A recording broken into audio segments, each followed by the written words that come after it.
There's another kind of amazing vignette about this time, a bit before Appomattox, in between the time that Lee abandoned his defensive position at Petersburg and before Appomattox, and that's Lincoln's visit to Richmond. Lincoln had come down from Washington, D.C. with, I think, his son Tad, and he, of course, was ecstatic with the recapture of Richmond. And again, why he's happy is he knows Lee's army is on the run. But symbolically, the capture of Richmond is a really big deal. And so what Grant decides to do is he decides he's going to go to Richmond. He's going to check it out. He says to one of his military aides, I feel like I've been living this horrid dream for 4 years, and now it's starting to lift, and I want to see what we've been talking about and planning to capture for all this time. So Lincoln goes to Richmond, and he starts walking around the city. Reports indicate that some African Americans came and serenaded him. He went to the Confederate Congress, and then, of all things, he went to Jefferson Davis's house. Jefferson Davis, of course, was the Confederate president.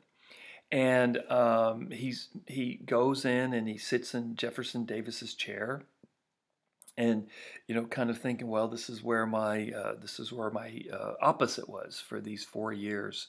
And then Lincoln still had a bit of a playful side, even after the horrors of war. And he said, you know what, let's look around. Let's look around the house. And so Lincoln gets up and he just starts looking around Jefferson Davis's house. Just kind of curious about how did Davis live. Davis, by the way, when Grant had retreated away from Richmond, Davis and the Confederate government had fled as well. Davis would be captured within a couple of weeks after Maddox.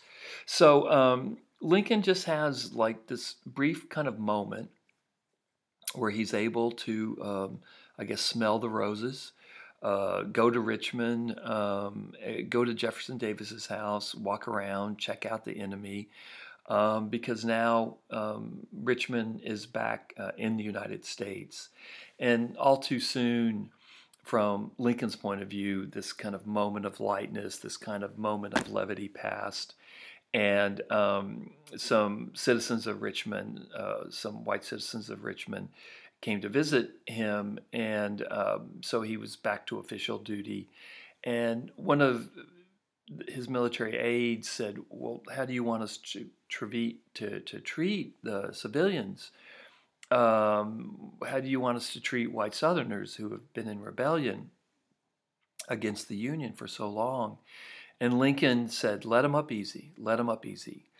This is Lincoln's whole thing after the Civil War.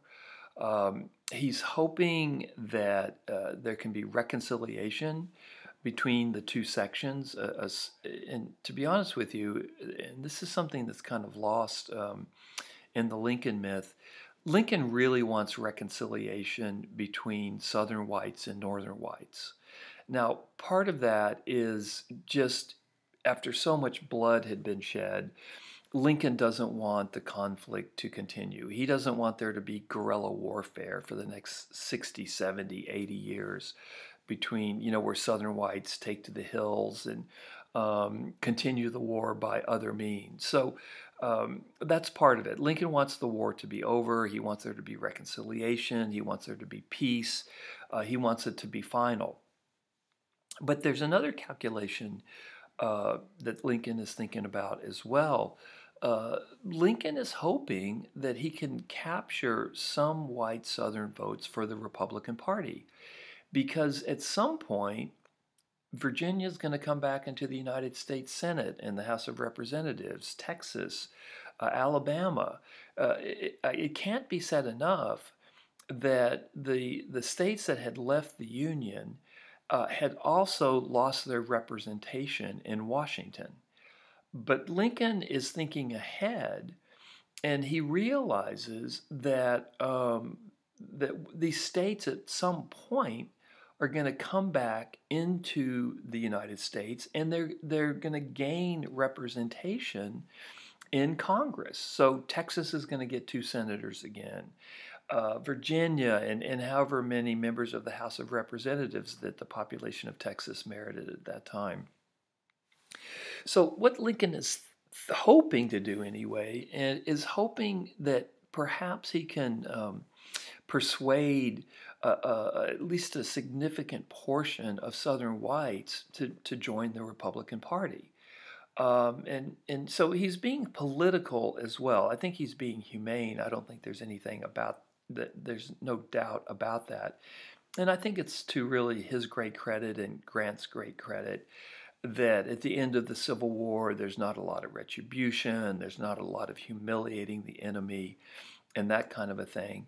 But especially from Lincoln's point of view, there's a bit of a calculation as well that what's going to happen when Virginia sends senators back into the Congress and members of the House of Representatives.